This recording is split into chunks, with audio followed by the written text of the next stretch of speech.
online session of your school, the Wings Academy. Today we are here for class 3. We are going to study social studies from class 3. And from all the 22 chapters, we're gonna first start our first chapter, that is our houses. Students,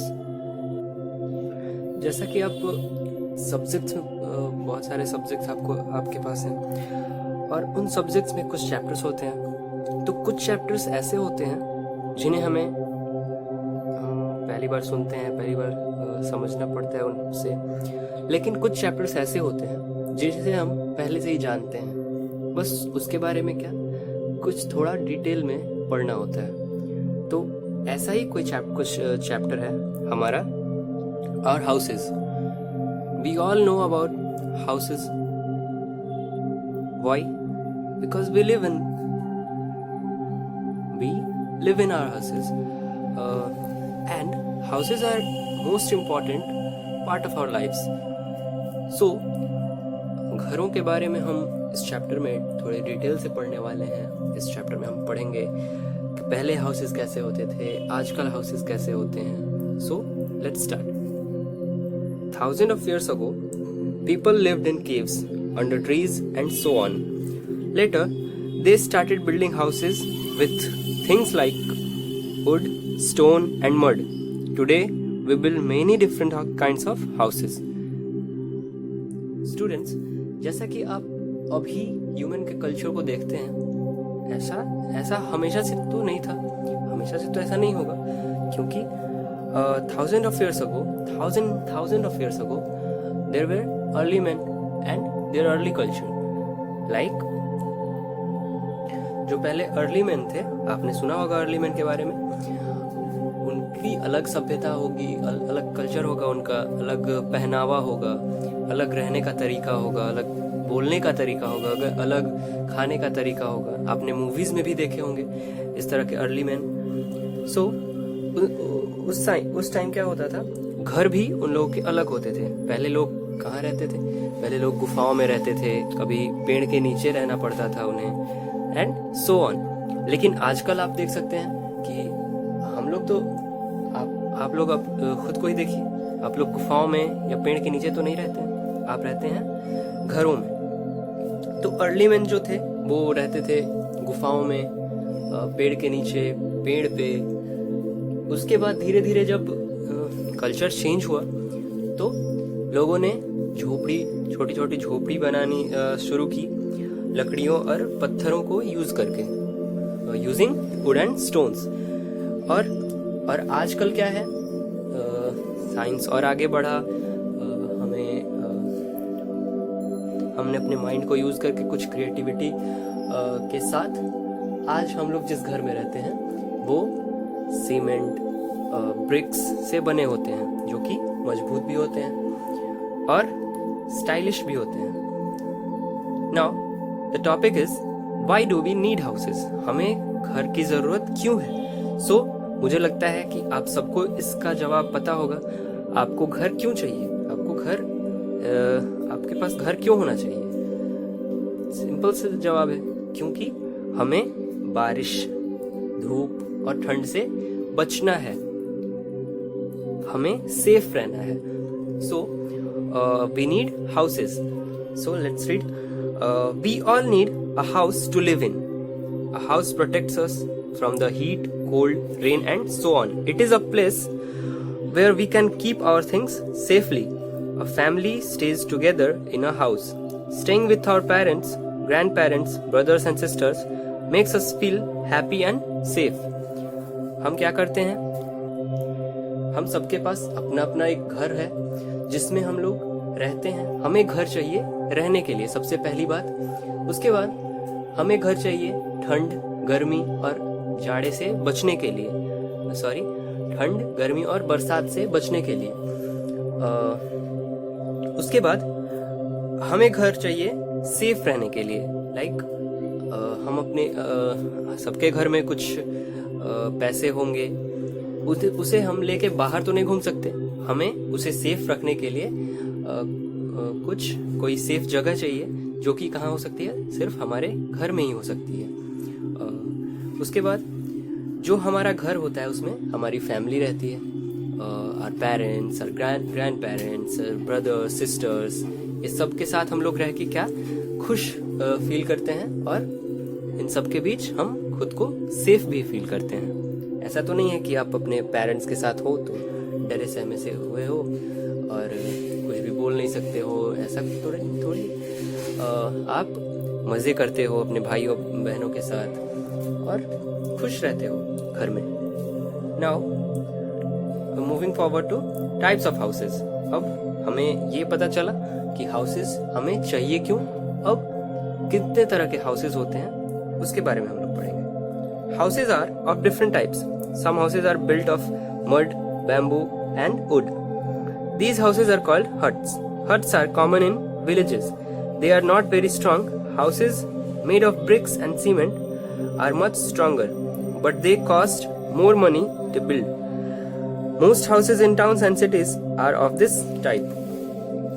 अब आपने अपने घर के आसपास भी देखा होगा, सारे घर तो एक तरह के नहीं होते हैं। कुछ घर होते हैं जो लकड़ी, बैम्बू और मड को यूज करके बने होते हैं, लेकिन कुछ घर होते हैं जो ब्रिक्स और सीमेंट्स को यूज करके बनाए जाते हैं। तो आप खुद ही सोच सकते हैं, ब्रिक और सीमेंट से बना हुआ घर ज्यादा मजबूत होता है या बैम्बू और वुड से बना हुआ? सबका जवाब होगा ब्रिक्स और सीमेंट से बना हुआ घर ज्यादा मजबूत होगा। Most houses in towns and cities are of this type. तो छोटे शहरों या फिर महानगरों में जो घर होते हैं वो मोस्टली ब्रिक्स एंड सीमेंट्स के बने होते हैं। A house may have 1, 2 or many floors. In cities, many people live in apartment buildings. These have many floors. Each floor has one or more set of rooms. Each set of rooms is a separate home called a flat or an apartment. अब आपका जो घर होगा उसमें may be एक कमरा होगा या 2 कमरा होगा, 3 कमरा होगा, 4 कमरा होगा। तो ऐसे मोस्टली घर में या तो 2 कमरे और मोस्टली क्या होता है कि 2 फ्लोर का बिल्डिंग होता है, मींस जिसे हम तल्ला बोलते हैं, 1 तल्ला, 2 तल्ला, इस तरह से। तो मोस्टली जो घर होते हैं वो 2 होता है, 2 तल्ले का होता है, 3 तल्ला। और जब आप शहरों में जाओगे तो आपको अपार्टमेंट्स देखने को मिलेंगे, जो बड़े बड़े बिल्डिंग्स होते हैं लंबे लंबे।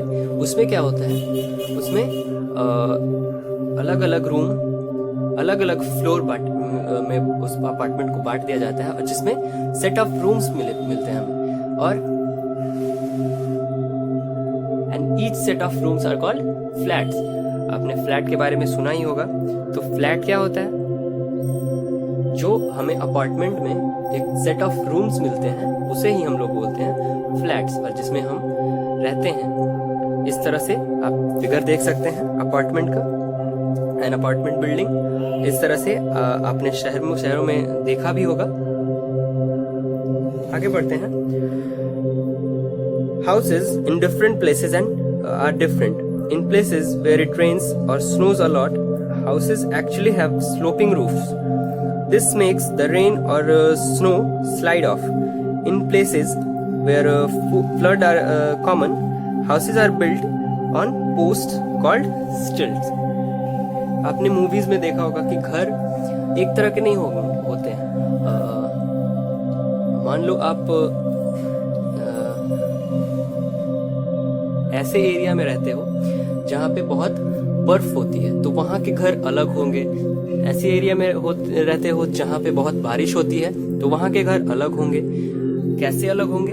तो जहाँ पे ज्यादा अगर बर्फ होती है, अगर सोचो वहाँ पे फ्लैट रूफ, जैसा कि आपका भी छत है उस तरह का रूफ होगा, तो उस पे क्या होगा, सारी बर्फ क्या होंगे, आके जम जाएंगे एक जगह पे। लेकिन जहाँ ज्यादा बर्फ पड़ती है वहाँ के घर कैसे होते हैं? Sloping roof. आप अगले पेज पे देख सकते हैं,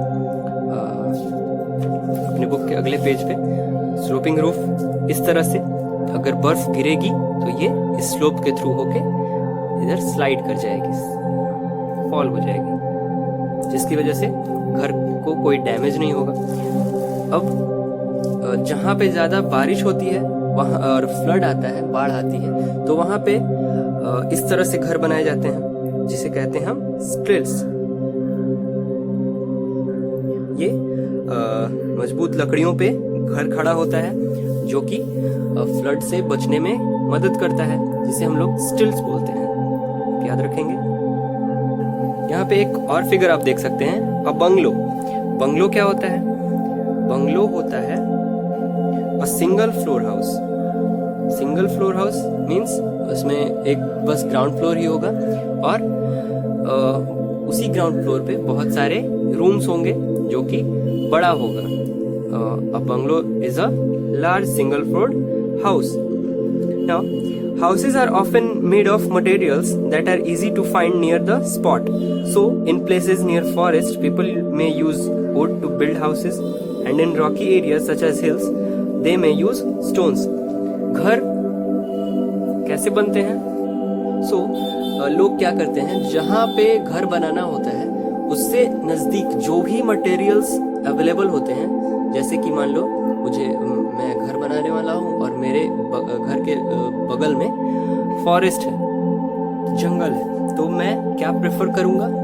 वुड्स, लकड़ियाँ, क्योंकि मुझे लकड़ियाँ आसानी से मिल जाएंगी। मान लो मेरा घर पहाड़ों पे है, पहाड़ों पे तो मुझे आसानी से क्या मिल सकता है? पत्थर, तो मैं पत्थर का यूज़ करूँगा। तो लोग अक्सर वही चीज़ें यूज़ करते हैं जो कि आसानी से अवेलेबल हो जाए। हम लोग जिस एरिया में रहते हैं वहाँ पे ब्रिक्स, सीमेंट्स और सैंड बहुत आसानी से इजीली अवेलेबल होता है, तो हम लोग घर बनाते हैं किससे? ब्रिक्स और सीमेंट यूज करके। Some places have earthquakes very often. The house in these places are built with light materials such as bamboo. So, even if they collapse in an earthquake, people do not get killed or badly hurt. Such houses are also easy to rebuild. अब कुछ जगह ऐसी भी होती हैं जहाँ पे अक्सर भूकंप आता रहता है, अर्थक्वेक्स आते रहते हैं, तो वहाँ पे घर जो बनाया जाता है वो लकड़ियों से वो यूज करके, बैम्बू को यूज करके बनाया जाता है, जो कि क्या होगा, जो कि अगर टूट भी जाए अर्थक्वेक से तो लोगों को ज्यादा चोट नहीं पहुंचेगी। अगर सोचो मान के चलो कि अगर उस वहाँ पे सीमेंट्स और रॉक्स यूज करके बनाया जाए घर, तो अगर वो किसी आदमी पे गिर जाता है घर तो लोग मर भी सकते हैं दब के, लेकिन लकड़ियों से ज्यादा नुकसान नहीं होता है और ऐसे घरों को फिर से दोबारा से बनाना आसान भी होता है, रीबिल्ड करना आसान होता है। Now a safe and clean home, a house should be strong so that it is not easily harmed by rain or storms. It must also be safe and clean. Here are some things that make a house safe and clean. एक घर को मजबूत तो होना ही चाहिए। मजबूत क्यों होना चाहिए? क्योंकि अगर भूकंप आए, बारिश हो या फिर कोई आंधी तूफान हो तो उसमें घर गिर ना जाए, इसलिए घर को मजबूत होना चाहिए। मजबूत के साथ साथ घर को साफ सुथरा भी रखना चाहिए। साफ सुथरा रखने के लिए यहाँ पे आपको कुछ पॉइंट्स दिए गए हैं जिसे आप बुक में देख सकते हैं। तो पहला पॉइंट है, the doors of a house have bolts and locks, the windows do have bolts, they may also have grills, these help out thieves and keep out thieves and robbers. घर को साफ और सुरक्षित रखने के लिए कुछ आपको यहाँ पे लिस्ट मिलेंगे, पॉइंट्स मिलेंगे जिसे आप पढ़ सकते हैं और अप्लाई भी कर सकते हैं। तो हमें पहला पॉइंट जो मिलता है, हमें घर के दरवाजे पे लॉक्स लगाने चाहिए और ग्रिल्स, जो विंडोज होते हैं घर के, खिड़कियां होती हैं उन पे ग्रिल्स लगाने चाहिए। तो उससे क्या होता है, उससे कोई भी चोर या थीव्स घर के अंदर इंटर नहीं कर पाएंगे।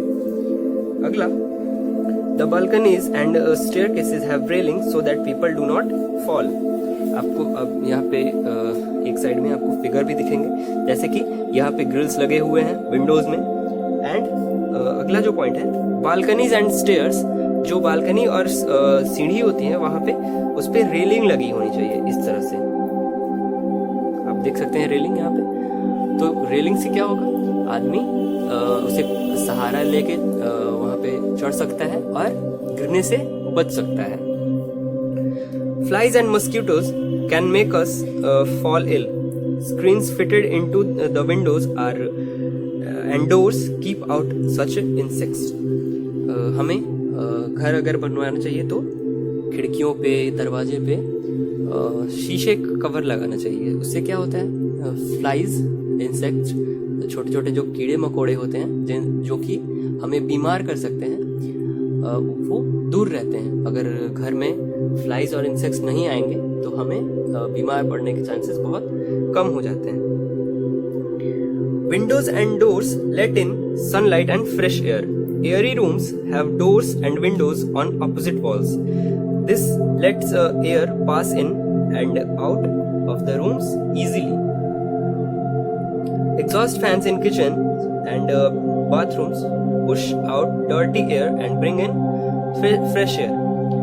There are fewer insects and germs in clean, bright and airy houses. This keeps the people who live in them healthy. अब हमें घर ऐसा होना चाहिए जिसकी हवाएं जिसके रूम्स क्या हो, हवादार हो, एयरी रूम्स हो। उससे क्या होगा, अगर फ्रेश हवा नहीं मिलेगी हमें, अगर सनलाइट एंटर नहीं होगा तो घर में बहुत सारे चीजें हो सकती हैं, जैसे कि जर्म्स बहुत सारे आ सकते हैं। हमें फ्रेश एयर नहीं मिलेगा तो हम बीमार पड़ सकते हैं। तो घर ऐसा होना चाहिए जिसके विंडोज से और डोर से हवा, फ्रेश एयर अंदर आ सके और एक और बाहर भी निकल सके हवा। हमें भी आपके घर में लगा भी होगा एग्जॉस्ट फैन।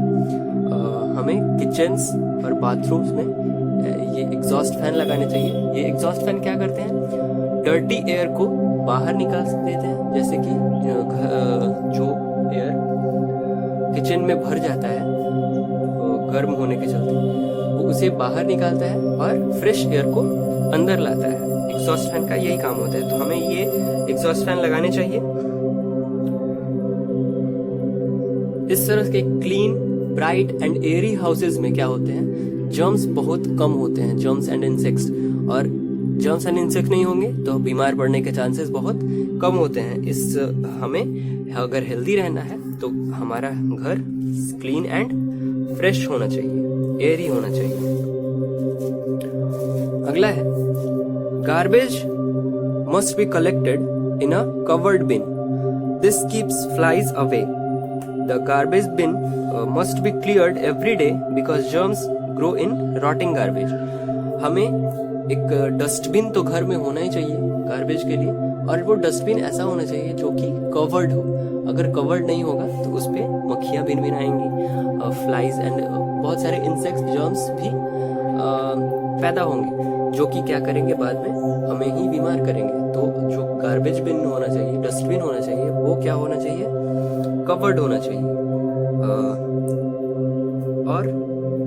और क्या करना चाहिए, हमें वो गार्बेज रोज साफ करना चाहिए, रोज उसे क्लीन करना चाहिए, जिसकी वजह से उसमें जो गार्बेज है, कचरा है, वो सड़ने ना लगे। और अगर सड़ने लगेगा तो उस पर जर्म्स ग्रो करेंगे, जिसकी वजह से बीमार पड़ सकते हैं हम। सो गार्बेज को रोज क्लीन करना चाहिए। It is good to keep one's house neat and tidy, with everything in its proper place. This makes the house look nice and makes it easy to find things when one needs them. हमें अपने घर को साफ सुथरा रखना चाहिए, clean रखना चाहिए, जिसकी वजह से क्या होता है, सब कुछ सही ढंग से दिखता है और सब कुछ सही जगह पे होता है। अगर आपने देखा होगा कि कुछ लोग कोई चीज़ें इधर उधर रख देते हैं, फिर उसे ढूंढने में टाइम वेस्ट होता है। लेकिन अगर सोचिए कि अगर कोई चीज़ मैंने जहाँ से उठाई और वहीं पे रख दी प्रॉपर प्लेस पे, तो कोई आएगा और उसे चाहिए होगी, जैसे कि कार कीज़ या फिर बाइक की कीज़ कोई इधर उधर रख देता है घर में, तो उसे ढूंढने में दिक्कत होती है। मैंने जहाँ से उठाई वहाँ पे उसी जगह पे वापस से रख दी, तो दूसरा कोई आएगा ढूंढने, तो उसे आराम से मिल सकती है। सो हमें इसलिए घर को अच्छा दिखने के लिए और प्रॉपर प्लेस पे चीज़ें मिल जाने के लिए, इजीली अवेलेबल हो जाने के लिए, इन दिक्कतों से बचने के लिए हमें घर को क्या करना चाहिए, साफ रखना चाहिए, प्रॉपर वे में रखना चाहिए। Here is an activity given which you can perform with the help of your parents and guardians. The activity is make a list of things that have made your house safe. Compare your list with those made by your friends. Are they very different or quite similar? आपको एक list बनाना है, list तैयार करना है जिसमें उन चीज़ों के नाम होंगे जो आपके घर को सेफ रखते हैं। आपको क्या करना है, ऐसे लिस्ट बनाना है, तैयार करना है और अपने दोस्तों के साथ कंपेयर करना है। क्या जो आपने जो लिस्ट बनाई है वो आपके दोस्त से मैचिंग है? आप ऐसा लिस्ट बना के कंपेयर कर सकते हैं। आपको आगे बढ़ेंगे तो आपको कुछ न्यू वर्ड्स मिलेंगे, की टर्म्स मिलेंगे जो कि आप याद कर सकते हैं। इस तरह से apartment, stilts, earthquake, grills, exhaust fan, इस तरह से आप पॉइंट्स वाइज याद कर सकते हैं। आगे बढ़ते हैं एक्सरसाइजेस की तरफ। तो ओरल क्वेश्चंस, एक्सरसाइजेस की तरफ पढ़ते हैं तो हमें सबसे पहले ओरल क्वेश्चंस मिलते हैं। तो ओरल क्वेश्चन में अगर हम पहला क्वेश्चन पढ़ें तो पहला क्वेश्चन है, Amit stage in a building with many families living on each floor. What type of house does he stays in? Stay. Question बोल रहा है कि अमित एक लड़का है जो कि एक ऐसे घर में रहता है जहाँ पे बहुत सारी फैमिलीज अलग अलग फ्लोर पे रहते हैं। तो वो किस तरह के घर में रहता है? तो मैंने आपको पढ़ाया कि इस तरह के अलग अलग फ्लोर वाले घर को क्या कहते हैं? अपार्टमेंट। तो यहाँ पे आप डायरेक्ट अपार्टमेंट बोल सकते हैं। इस तरह से दो और क्वेश्चन है, आप इसे पढ़ के खुद से भी सॉल्व कर सकते हैं। आगे बढ़ते हैं ट्रू फॉल्स पे। तो ट्रू फॉल्स आप इजीली कर सकते हैं, जैसे कि अ house protects us from the heat, cold and rain. जो घर होता है वो हमें हीट, कोल्ड और रेन से प्रोटेक्ट करता है। तो ये बिल्कुल सही बात है, ट्रू है। तो यहाँ पे हम ट्रू लिख देंगे, TRUE। और अगर इस तरह से, जैसे many people in cities live in apartments. Cities में बहुत सारे लोग अपार्टमेंट्स में रहते हैं। बिल्कुल, अगर कोई गलत होगा तो वहाँ पे हम लोग फॉल्स लिखेंगे, FALSE, फॉल्स। आगे बढ़ते हैं तो यहाँ पे आपको क्वेश्चन सी मिलेगा, टिक द करेक्ट आंसर। तो इसमें आपको सिंपली कुछ नहीं करना है, आपको यहाँ पे बस जो भी ऑप्शन सही होगा उस पे आपको टिक लगा देना है। जैसे कि many people live in huts because they look nice, cost less money to build, last for many years. तो इसमें जो भी सही होगा उसे आप क्या करेंगे, टिक लगाएंगे। जैसे कि बहुत सारे लोग हट्स में रहते हैं क्योंकि वो अच्छे दिखते हैं, कम पैसे में बन जाते हैं, और सी जो है वो बहुत दिनों तक चलते हैं, लास्ट फॉर मेनी ईयर्स। तो इसमें से ए और सी दोनों गलत है, और सही क्या हो जाएगा, बी। क्योंकि हट्स ऐसा तो नहीं है कि अच्छे दिखते हैं। हमारे जो ब्रिक्स और सीमेंट से घर बने होते हैं वो क्लासी दिखते हैं, वो स्टाइलिश दिखते हैं। और सी जो है, सी ऑप्शन वो कह रहा है लास्ट फॉर मेनी ईयर्स। तो हट्स आप ही बताइए, बैम्बू और मड से बना हुआ झोपड़ी कितने दिनों तक टिक सकता है? बहुत दिनों तक तो नहीं टिकेगा। सो ए और सी दोनों गलत हो जाएगा, तो बी सही है। इस तरह से आप पढ़ सकते हैं और तीनों ऑप्शन को मिला के जो ऑप्शन सही होगा उसे आप लिख सकते हैं। डी, क्वेश्चन नंबर डी पे आते हैं। तो ये मैच द फॉलोइंग है। पहला है, ये डस्टबिन बना हुआ है और इधर 2 कॉलम मिलेंगे हमें और इसे मैच कराना है। तो एक पहला तो डस्टबिन का है, तो ये हमें इस तरह दूसरे कॉलम से मैच करना है। तो हम पहले पढ़ेंगे हर दूसरे कॉलम के हर पॉइंट्स को, जैसे कि ए है, it let's in sunlight and fresh air. तो डस्टबिन से तो इसका कोई लेना देना नहीं है, घर से कोई लेना देना नहीं है। Home of flies and germs, ये ही सही होगा। तो इसे हम लोग कुछ इस तरह से मैच कर देंगे। तो जो डस्टबिन होता है वो जर्म्स का और फ्लाइज का घर होता है। It is made of mud, bamboo, straw etcetera. तो वो क्या है जो मड से, बैम्बू से और स्ट्रॉ को यूज करके बनता है। तो वो झोपड़ी होती है, हट होता है। तो इसे हम लोग ऐसे मैच कर देंगे। इसी तरह से आपको और भी बहुत सारे हैं जो कि मैच कर सकते हैं। क्वेश्चन नंबर ई जो है, आंसर दीज, इसको भी आप पहले खुद से ट्राई करेंगे। हालांकि इसके आंसर्स आपको बाद में टेलीग्राम चैनल के थ्रू भेज दिए जाएंगे, लेकिन पहले आप ट्राई करेंगे कि आपको खुद से मैंने जो पढ़ाया उसके उसी आधार पे आप सॉल्व कर लें। नाउ और भी एक्सरसाइजेस हैं आप जो कि खुद से घर पे सॉल्व कर सकते हैं। इस वीडियो में बस इतना ही। अगले वीडियो में हम लोग मिलेंगे तो इस बुक का अगला चैप्टर सॉल्व करेंगे जो कि है our neighbourhood. That's all for now. Have a good day and